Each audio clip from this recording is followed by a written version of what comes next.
नमस्कार, मैं हूं अभिषेक कुमार सिंह। हाजिर हूं आपके बीच एक खास शख्सियत से मुलाकात कराने के लिए।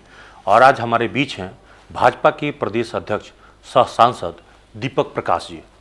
चलिए जरा सा उनसे बातचीत करते हैं, क्योंकि धनबाद में इस वक्त में 2 दिनों के प्रवास पे हैं और यहाँ पे इनका कई कार्यक्रम है, राजनीतिक कार्यक्रम जो इस वक्त में चल रहा है। दीपक जी, पहले तो न्यूज पोस्ट में आपका स्वागत है। पहले ये बताइए कि 2 दिनों के प्रवास के दौरान आपने कई जनसभाएं की, कार्यक्रम किया, पार्टी के कार्यकर्ताओं का भी मन टटोला, ये सारा कुछ पंचायत चुनाव और नगर निगम को चुनाव को लेकर है। सबसे पहले द न्यूज़ पोस्ट झारखंड के सभी दर्शकों को भारतीय जनता पार्टी झारखंड प्रदेश की ओर से खूब अभिनंदन। साथ में द न्यूज़ पोस्ट में काम करने वाले सभी लोगों को मेरी ओर से भी खूब साधुवाद। जहाँ तक आपका प्रश्न अभिषेक जी है जी, पूरे प्रदेश में प्रत्येक जिले में मैं प्रवास कर रहा हूँ और प्रवास इसलिए कर रहा हूँ कि पार्टी के जनाधार को बढ़ाने के लिए, जी, संगठनात्मक विस्तार के लिए,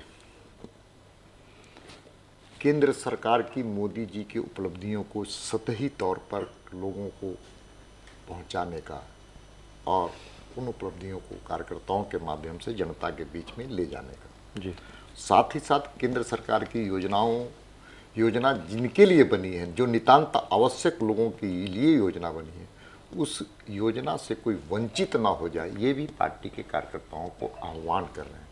साथ साथ राज्य की जो वर्तमान राजनीतिक परिस्थितियां हैं, वो परिस्थितियां बहुत ही भयावक है और इतनी भयावक है कि जनता का जनाक्रोश लगातार मुझे घूमने से दिख रहा है, प्रदर्शित हो रहा है। और उस आक्रोश की अभिव्यक्ति का प्लेटफॉर्म अगर कोई होगा तो भारतीय जनता पार्टी होगी और साथ साथ में उसका संवाहक भारतीय जनता पार्टी का एक एक कार्यकर्ता होगा। जी। नगर निकाय चुनाव हो या पंचायत चुनाव, उसके पहले राज्य सरकार ने ये तय कर लिया है कि भाई ये निर्दल चुनाव होगा। यूपीए गठबंधन के ये सरकार के जो निर्णय हैं, इससे साफ संकेत है कि यूपीए गठबंधन में जो शामिल दल हैं, झारखंड मुक्ति मोर्चा, कांग्रेस और आरजेडी के लोग चुनाव लड़ने के पहले चुनाव हार चुके हैं। आपने एक और सवाल उठाया कि ट्रांसफ़र पोस्टिंग उद्योग बन गया है। यहाँ ट्रांसफ़र के लिए जो बोली लग रहे हैं, जो अच्छी पोस्टिंग के लिए पैसे दिए जा रहे हैं, कितने मतलब आपके अनुसार क्या स्थिति है? देखिए, ट्रांसफ़र पोस्टिंग में नीलामी हो रही है। जो ज़्यादा पैसा देगा वो मालदार कमाऊ स्थान पर उसकी पोस्टिंग होगी। और एक बार पैसे नहीं लिए जाते हैं, बल्कि बार बार उनको रिचार्ज करना पड़ता है। इसलिए मैं बार बार कहता हूँ कि यहाँ ग्रामीण क्षेत्र में ट्रांसफार्मर की कमी और ख़राब ट्रांसफार्मर की बदलने के लिए जनता को पैसे देने पड़ते हैं। तो गांव में ट्रांसफार्मर के लिए और शहरों में अच्छी पोस्टिंग के लिए ट्रांसफ़र और ट्रांसफार्मर दोनों में अवैध कमाई ये राज्य की सरकार कर रही है। और कोयले की तस्करी तो वास्तव में भयावक है। आज तक सबसे ज़्यादा अगर कोयले की तस्करी हो रही है तो इस शासनकाल में हो रही है। मैं तो कहता हूँ इतनी ज़्यादा कोयले की खनिज संपदा की तस्करी में इनका नाम लिम्का बुक में होना चाहिए। लेकिन पिछली सरकार जब रघुवर जी की थी, तब उस वक्त में ऐसा तो नहीं था कि यहाँ बिल्कुल तस्करी नहीं हुई।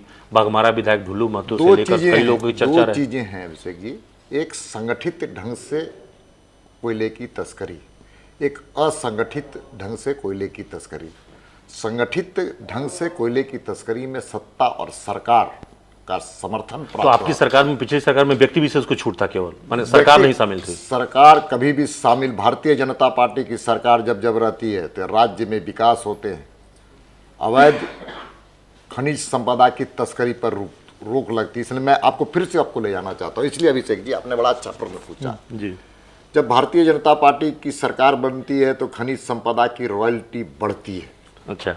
और जब इनकी सरकार आई तो खनिज संपदा में जो रॉयल्टी है, राजस्व है, उसमें गिरावट आता है। नहीं तो एक तरफ ऊर्जा संकट, दूसरी तरफ कोयले की। स्पष्ट इस बात का उल्लेख मैं करना चाहता हूं कि आखिर राजस्व जब बढ़ता है तो तस्करी रुकती ही है। ये एक एक नियम है। जी, नहीं तो यहाँ तो लूट की छूट है ना। निश्चित तौर पर यहाँ पर लूटपाट की छूट है, लूट की छूट नहीं, लूटपाट की छूट है पूरी तरह से सरकार के समर्थन में। और यहाँ पर सत्ताधारी जो दल अब तो के सीता विधायक हैं, सीता सोरेन भी सवाल उठा रही है। सत्ताधारी दल के जो विधायक है उनके संरक्षण में हो रहा है, झरिया उसका उदाहरण है। जी, एक और भी सवाल है कि आपके इन पार्टी से जुड़े हुए जो पूर्व में जिला परिषद के अध्यक्ष रहे हैं और उन्होंने सवाल उठाया कि निरसा में जमकर कोयला चोरी हो रही है। देखिए, उनका व्यक्तिगत विचार है, लेकिन सच ये है कि यहाँ पर कोयले की तस्करी हो रही है, भारतीय जनता पार्टी का एक एक कार्यकर्ता मानता है। आप जानते हैं कि इस परिवार के अंदर भी सब कुछ ठीक ठाक नहीं चल रहा है जी, देवर और भाभी के बीच में वो संबंध नहीं है। जी, आपका इशारा जो है, हम जिस जरिया की आप बात कर रहे हैं, पिछली बार 2 सीट आप लोगों ने, एक सीट तो अगर कहें कि निरसा को आप लोगों ने हासिल किया, जहाँ पे लाल का वहाँ लालगढ़ का वर्चस्व था, वहाँ से आप लोगों ने छीना, लेकिन आपने गंवा दिया। टुंडी को जो आपने हासिल किया था वो गंवा दिया, झरिया गंवा दिया। उसको लेने के लिए फिर आप लोग क्या करें? देखिए, मैं कल झरिया गया था और झरिया जाने के बाद ये बात का मुझे पूरी तरह से जनता की भावनाओं का प्रदर्शन, जनता की भावनाओं का संकेत मुझे मिला है कि अगली बार वहाँ पर कमल खिलेगा। और कमल खिलेगा ही नहीं बल्कि कांग्रेस वहाँ से समाप्त होगी। आप तो सिंहसन गए थे, आपका स्वागत मैंने देखा, बड़ी आरती उतारी गई और आप बड़ा खुश होकर वहाँ से आप आए। मतलब वहाँ आप एक तरह से कहें कि झरिया की वापसी हो जाएगी। कुंती चाची से हमारा बहुत पुराना और मधुर संबंध रहा है। मैं उनको व्यक्तिगत नहीं, मैं रागनी की भी सक्रियता देखता हूँ झरिया में काफ़ी है। इसीलिए आने वाला समय चुनाव है और चुनाव में हम वहाँ पर झरिया में कमल फूल खिलेगा। मैं फिर बार बार कह रहा हूँ, कमल वहाँ खिलेगा। और झरिया तो जनसंघ काल से हमारा उर्वरा भूमि है। उस स्थान पर महात्मा गांधी भी आए धनबाद जी। और आप अभिषेक जी, मैं एक पुस्तक पढ़ रहा था कि श्रम कानून का सुधार, लेबर एक्ट का जो सुधार और संशोधन अंग्रेज के ज़माने में हुआ, बाल श्रमिक और महिलाओं के काम के जो घंटे घटाए गए थे, वो गांधी जी यहीं पर खड़ा होकर के आंदोलन करते हुए उसमें संशोधन लाने का काम किया था। तो गांधी जी की भूमि रही है ये, यहाँ पर विनोबा जी की भूमि रही है, यहाँ पर दीनदयाल जी की भूमि रही है, यहाँ श्यामा प्रसाद मुखर्जी ने सिंदरी में खाद कारखाना खोलने का काम किया था। यह तो भूमि जनसंघ के लिए से लेकर के भारतीय जनता पार्टी की यात्रा जी, सब में यहाँ उर्वरा भूमि रही है। इसलिए झरिया क्या, पूरा जिला हमारा है। और जब जब जिला पूरा रहता है तो हमारी सरकार बनती है आगे। तो 2024 तो अभी दूर है, लेकिन आपकी पार्टी में अभी से ही तैयारी शुरू हो गई है।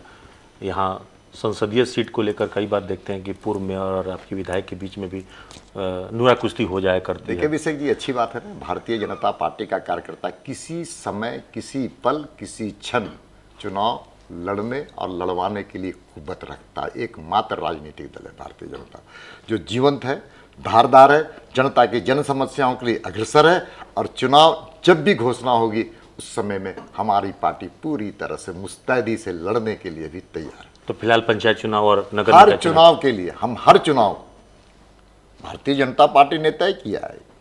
खेल संस्थाओं में अगर चुनाव होता है तो भारतीय जनता पार्टी का कार्यकर्ता जीतेगा।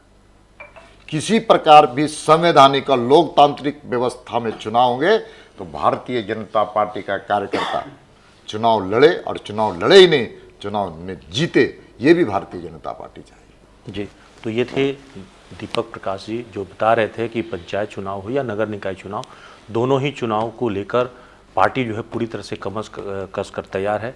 और साथ साथ आगामी जो भी चुनाव आएगी, पार्टी उसको लेकर हमेशा हर वक्त तैयार रहती है। सहयोगी निकुंज के साथ Abhishek Kumar, the news post, Dhanbad.